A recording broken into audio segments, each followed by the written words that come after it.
네, 우리가 매일 아침 지나치지 말아야 될 뉴스만 엄선해서 우리 뉴스토마토의 한동인 기자가 전달해 드리는 시간입니다. 뉴스픽 시간이죠. 한 기자 어서 오세요. 안녕하세요. 네, 한 기자 제가 이 고충을 물어봤더니 밤 사이에 들어왔던 뉴스 다 정리해가지고 자고 나면 또 새로운 게 터져서 또 새롭게 다 뒤엎어버린다 뭐 이런 얘기 하더라고요. 불쌍해서 어떡하죠? 괜찮습니다. 괜찮아요? 예, 제 일이니까요. 제가 앞으로 잘해드리겠습니다. 네, 그동안 좀 약간 이게 좀 요즘에 전문 용어로 구찌라 그러는데 구찌 매겼는데 이제 앞으로 안 그럴게요. 좋습니다. 자, 오늘 첫 번째 이슈 한번 보죠. 제가 조금 전에 말씀드렸습니다. 노재승 국민의힘 선대위원장으로 임명됐던 비니좌 이분이 결국은 사퇴를 했습니다. 어제 오후까지만 해도 권성동, 이준석 대표 뭐 이분들이 그냥 정면 돌파하겠다는 의지를 보였다. 그래서 제가 참 이해가 안 간다 그랬는데 결국 김정인 위원장이 정리를 해버렸네요. 네. 네, 그렇습니다. 일단 어떻게 말을 했냐면은 국회에서 기자회견을 오후에 열었는데 네. 작성 당시 상황과 이유와 관계없이 과거에 제가 작성했던 거친 문장으로 인해 상처 입으셨던 모든 분들께 진심으로 사과드린다. 네. 이렇게 사퇴 의사를 밝혔습니다. 네. 그러니까 뭐 논란을 일단 이 자리에서는 해명하기보다 인정하고 사과하겠다. 그러니까 국민의 기대를 온전히 담아내지 못했다라고 하면서 뭐 윤석열 후보의 진정성을 알리겠다. 이렇게 이야기를 했습니다. 근데 사실 이 내용을 들어보면 뭐 본인이 상처받았던 사람에게 진심으로 사과한다라고는 했지만 결과적으로 그 얘기가 본인이 그동안 했던 말이 잘못됐다고 생각한다 이런 말은 아닌 것 같은데요. 네, 그렇습니다. 일단 네. 지도부에서도 감싸는 태도를 보였었는데요. 네네. 윤석열 후보 같은 경우에는 이미 언론을 통해서 많이 보도가 됐었는데 네. 뭐 노재승 씨의 발언을 구글링해서 본다니까 좀 있어 보자. 그러니까 사퇴하기 직전에 이런 그렇죠. 얘기를 네. 했습니다. 뭐 조급하게 보지 말아라. 네. 라고 얘기를 했는데 사퇴 후에는 사퇴를 했는데 긴 말할 거 있냐 이렇게 얘기를 하기도 했습니다. 그 뭐야 기분 나쁘다는 거요? 사퇴했는데 긴 말할 거 있냐? 네. 그러니까 사실 이 부분에 대해서 지금 네. 호남에 신경을 많이 쓰고 있는데 5.18 왜곡 발언 같은 경우에는 사과를 충분히 해야 되는데 이 부분에 뭐 긴 말할 거 있냐 이런 식으로 반응을 한 게 노재승 씨가 생각했던 그 SNS에 글을 남겼던 이런 거에 대해서 그냥 묵인하고 넘어가는 것 같습니다. 그러니까요. 뭐 김재원 최고위원인가요? 뭐 그 정도 말을 할 수 있는 거 아니냐 네. 이런 말에서 저는 사실은 좀 이 상식 밖이다 이런 생각을 했는데 계속해서 지도부가 감싸는 태도를 보였던 것이 좀 사실은 쏙 이해가 안 가는 상황이었죠. 게다가 권성동 사무총장 본인이 SNS 검색 제대로 안 해가지고 이제 노재승 씨에 대해서 이런 걸 걸리지 못한 책임은 통감한다 이런 말을 한 것으로는 알고 있습니다만은 상당히 이 노재승 씨 사퇴에 대해서는 계속 중간에서 거부 의사를 밝혔던 것으로 예. 얘기가 되고 있죠. 그렇습니다. 사람을 중하게 써야 한다 뭐 이런 말도 했고요. 네. 그리고 인간적으로 미안하다 이런 얘기까지 그러니까요. 내놔서 지금 권성동 의원이 계속해서 막으려고 했던 그런 모습이 보였습니다. 그러니까 이준석 대표 본인이 추천했다는 얘기를 들었을 때 절대 아닙니다 이렇게 얘기하고 제가 얘기도 해줬습니다만은 옆에서 구경하는 사람의 입장으로 조금 보였는데 권성동 의원은 사실은 엄청나게 책임감을 느꼈나 봐요. 자, 좋습니다. 이 얘기는 좀 또 나중에 기회 되면 한번 하도록 하고요. 오늘 나오신 우리 그 애청자분께서요. 이분 왜 사퇴하냐? 대선 후보 나올 것 같던데 이런 얘기도 하고 계십니다. 이분 대선 후보 나오시면 절대 안 됩니다. 제가 열심히 맡겠습니다. 자, 도화이님께서 하셨던 부분이죠. 자, 그리고 두 번째 이슈 보겠습니다. 대장동 특검 결국 사실상 물 건너간 거 아니냐 이런 네. 얘기네요. 네. 어제 국회 본회의가 열렸는데 전체 회의 안건으로 올라오지 못했습니다. 네. 그러니까 결국에 국민의힘이 특검 법안을 올리고 국민의힘이 원하는 대로 특검 인사를 추천하는 방식으로 특검 법안을 올리려고 했는데 그 부분이 이제 민주당 반발도 있었고 해서 이 부분이 결국 해결되지 못했고요. 그리고 이 부분에 대해서 국민의힘은 민주당의 거부로 상정하지 못했다라는 주장을 내놨습니다. 그래서 이제 이 부분에 대해서 민주당은 방식의 논란이 있어서 그런 것이다. 그러니까 국민의힘이 주장하는 방식은 자신들이 추천하는 인사로 특검을 구성하고 본인들이 특검을 구성해서 스스로 심판하는 모습. 이런 부분의 시스템이라서 받아들일 수 없다라고 이야기를 했습니다. 네.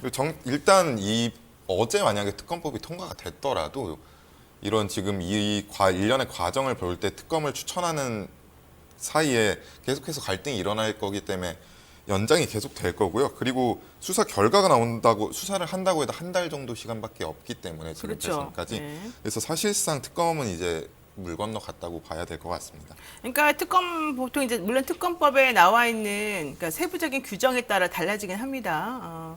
근데 보통은 한 달 정도 수사하게끔 하고 그리고 3개월 안에 다 좀 정리되게끔 하죠. 예. 그런데 내년 대선이 3월 9일이기 때문에 이미 어제를 기점으로 해서 3개월은 이미 정리가 돼버린 셈이 돼서 사실 이 특검법 뭐 내부적 세부 규정들에 대해서 동의하기도 어렵고 힘든 부분이 있었던 것 같아요. 당 반응들은 어때요?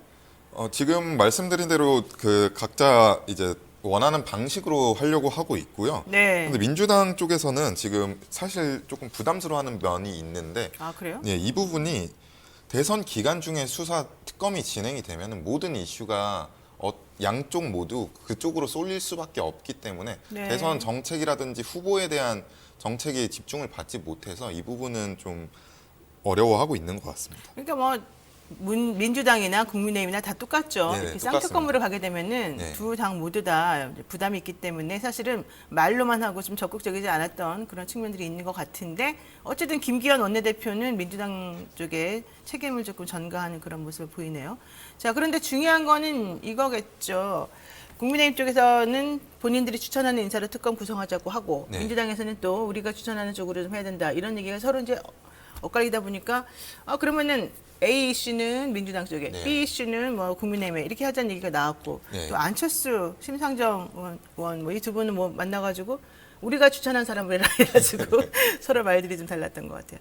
이게 진짜 서로 동상이몽 했던 거 아닌가 생각이 드는데 어쨌든 중요한 건 진정성이 그렇게 썩 없어 보였다 이겁니다. 자 그리고요 세 번째. 윤석열 국민의힘 대선 후보가 부인 김건희 씨 논란과 관련해서 뭐 줄리를 봤다, 원래 본명은 주얼리였다, 뭐 이런 얘기 자꾸 하는 것에 대해서 답변할 가치도 없는 얘기다 이렇게 조금 예. 화냈다는 얘기가 있더라고요. 예, 그렇습니다. 기자들이 이제 이 부분에 대해서 이게 공론화가 됐기 때문에 네, 물어봤습니다. 그렇죠. 그래서 안혜욱 씨가 김건희 씨를 봤다는 공개 증언을 했는데 어떻게 보시냐 이렇게 물어봤더니 답변할 가치도 없는 얘기라고 얘기를 했고요. 그리고 기자들한테 여러분은 거기에 관심이 있냐라고 물으면서 관심 있죠, 당연히. 네, 그 말이 맞는 얘기인 거 같냐 네. 이렇게 하고 다른 얘기로 넘어갔습니다. 그래서 이수정 교수가 이제 이수정 위원장이 얘기를 했는데 우리나라가 국무 선거를 한 건 아니지 않느냐라는 얘기를 했습니다. 그러니까 이 이슈에 대해서도 왜 여성을 가지고 이 난리를 피우고 있느냐라는 비판을 내놓은 건데요. 네. 이 부분에 대해서 민주당은 영부인 후보 검증은 여성이라서가 아니라 그 당이 말하는 법치주의에선 당연히 해야 하는 것이다 이렇게 반박을 하고 있습니다.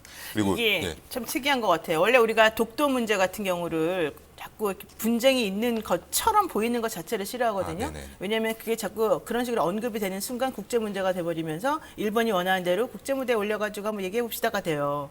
그러니까 원래는 분쟁이 안 일어나는 그런 것으로 만들기 위해서 사실 정부는 그동안 애를 써왔는데 마찬가지로 이 윤석열 후보 부인 김건희 씨 얘기는 사실 줄리라는 말 자체를 언급할 수가 없는 상황이 많았잖아요. 네, 그렇습니다. 근데 이게 결과적으로는 공론화가 되고 줄리라는 말을 써도 된다고 선관위에서 이제 뭐 그 자체를 뭐 이렇게 문제 삼는 건 아니니까 이제 그 방식이 문제다라고 하면서 결과적으로는 수면 위로 올려놓고 여기에 대해서 윤석열 후보 측이 또 반응하고 네.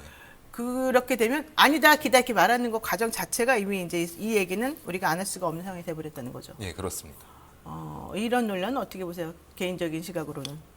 저는 개인적인 시각으로는 사생활 이쪽 부분보다는 주가 조작이라든지 논문 표절, 학력 허위 기재 이런 그렇죠. 부분을 집중을 하는 편이 좋을 것 같습니다.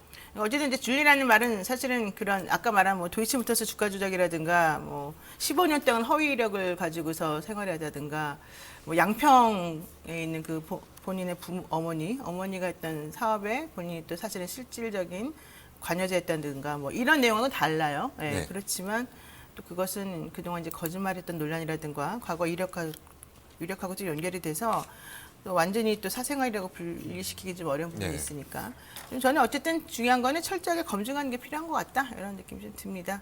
이수정 교수 여기에 대해서 또 뭐 왜 여성한테만 가혹하게 이러느냐 한동안은 날 갖고 난리치더니 이제는 또 줄리 갖고 난리치냐 뭐 이랬어요.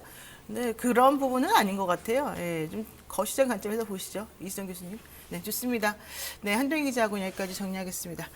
고맙습니다. 네. 네, 지금 여러분께서는요, 노영의 뉴스 인사이드 함께하고 계시죠? 네, 방송 중간중간, 그리고 끝날 때쯤 댓글 소개 해드리겠습니다. 오늘 다뤄야 될 이슈가 많고 또 흥미로운 것들이 많습니다. 잠시만 기다려주세요.